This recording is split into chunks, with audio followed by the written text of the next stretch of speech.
It's interesting. I've been thinking a lot lately of my daughter.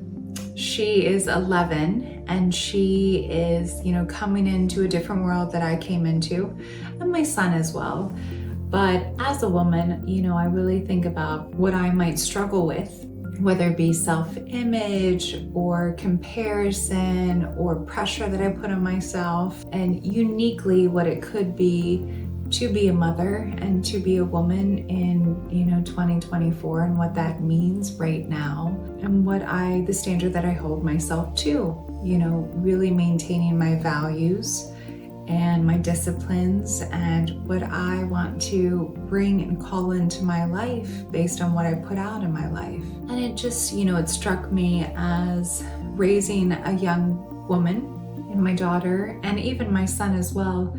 I have to be the embodiment of what I want them to grow up with. So whether that be confidence or a sense of self or motivation and ambition and all the things, right? They're gonna learn that and see that from me first.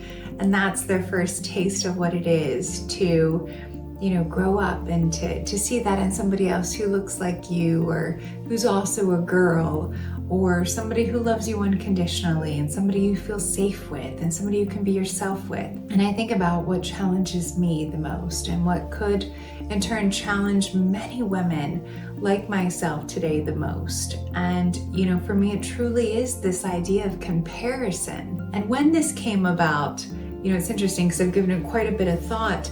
I really feel that it came about when we have this access now to people all over the world. So many people all over the world. And while it's a beautiful thing, it's also quite challenging too, because before I remember ever having access to seeing these people and watching their lives unfold and seeing different things through the internet or social medias, the only people that I would compare myself to were the few people maybe that I saw in a magazine once or twice a week, or maybe on TV, on a show every once in a while. And then maybe the 100, 200 people within my community, and that was it. And again, it wouldn't be a true one-for-one comparison, because it might be only the people in my classroom, or the friends that I had in the neighborhood, or a girl in a teen magazine that, I thought was really fascinating or inspiring. But those were the only few people that I would compare myself to. But now in the world that we live in, we have the pressures of comparing ourselves to thousands of people all over the world that we didn't even know about, but now we do. And while I do think technology is a great thing and can take us very far, we have to realize that our minds and how we process and the ways that we process is far behind the ways that technology has advanced. So we need to figure out ways to catch up with it and be able to digest it and use it in a healthy way. And so I truly think that this comparison and what we do to ourselves on a regular basis is so detrimental and can be so heavy on us and create so many issues internally. We have to come up with ways of identifying who we truly are, of loving ourselves for who we are, and fundamentally understanding that we are so incredibly unique. There is nobody else on the planet like me. There's nobody who talks like me, thinks like me, or does the things that I do just like I do. There's nobody who is just like my beautiful daughter, who thinks and acts and tells stories and is so kind-hearted and does things just uniquely as she would do it. And there's nobody like you.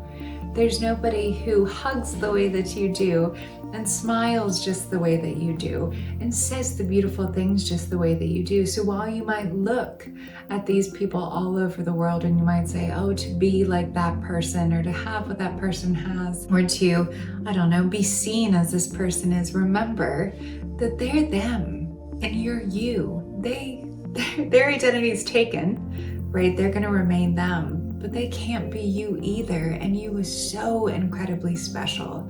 And I think there needs to be so much more around that and talking about that and really understanding what it is to be uniquely you, because there's nobody else like you out there. You're one of a kind, and you always will be till you take your last breath as you. So embrace it. Remind yourself of that every time you feel that you're stepping into that comparison thought pattern and cycle, and then pause after that last thought, step into the gap and remind yourself that there's nobody like you. There's nobody can do the things that you do just as you do it. And that's what we want more of. We want more of you.